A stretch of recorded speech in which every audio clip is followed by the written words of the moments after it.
Arctic Opportunity, written by Eric Roston. Global warming is causing temperatures to rise across the planet, but one part of the world is changing faster than anywhere else. The Arctic is warming twice as quickly as any other region. As temperatures rise in the Arctic, ice that has been frozen for millions of years is melting. Vast riches may have lain buried underneath all that ice and might now be reachable.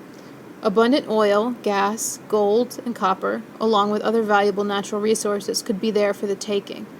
Experts believe the Arctic holds 22% of the world's undiscovered oil and 30% of its undiscovered gas. The opportunities are great. The risks are great as well. A race to grab vulnerable resources could set nations against each other, perhaps even leading to war. Digging for oil and mining for gold could cause great environmental destruction.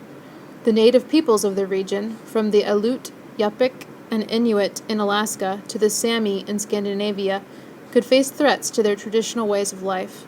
The situation. So far, attempts to collect the Arctic's newly uncovered riches have been more difficult than expected. Oil and gas companies which have led the charge have encountered setbacks. Royal Dutch Shell bet $7 billion on the Alaskan Arctic and lost. The company left the region in 2015 after experiencing technical difficulties and finding less fuel than it expected.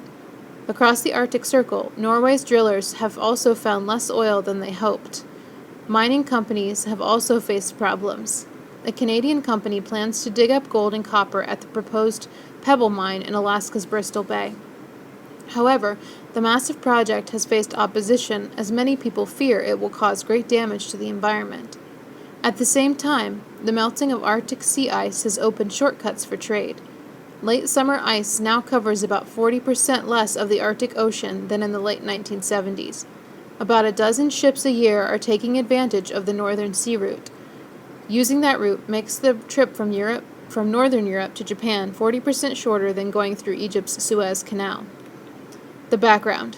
Drilling, mining, and fishing have gone on in the Arctic for years. However, large-scale development of the region looked far-fetched until recently.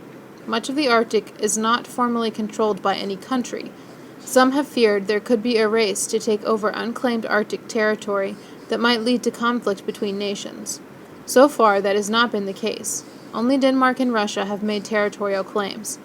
Russia sent a submarine 2 miles deep to stick a flag into the sea floor at the North Pole.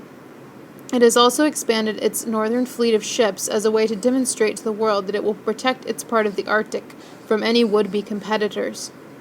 The Arctic Council is an organization made up of nations whose territory includes a part of the Arctic. The group has met for 20 years to prevent conflict. Its members include the United States, Canada, Russia, Denmark, Iceland, Sweden, Norway, and Finland. The Arctic's 4 million residents, many of them native-born, are represented as well. The argument. Some environmentalists oppose developing the Arctic. They say the region should be protected from disasters such as the 1989 Exxon Valdez and 2010 Deepwater Horizon oil spills. Cleaning up accidents in remote parts of the Arctic would be extremely difficult. For indigenous communities, the area's rapid changes could bring about air, soil, and water pollution and destruction of traditional ways of life. Others say development would offer native peoples new sources of income. For example, jobs as miners and oil field workers would become available. Supporters of Arctic development say mining and drilling can be done responsibly. The World Economic Forum has published a set of guidelines for companies to follow. It recommends that companies move slowly, talk with local communities, and carefully consider any environmental risks. Developing the region would be expensive, however. For resources and goods to be shipped in and out efficiently, ports, railways, roads, and airports would all need to be built. Electricity, heating, and phone service would have to be provided. The cost of doing all that could be perhaps $1 trillion.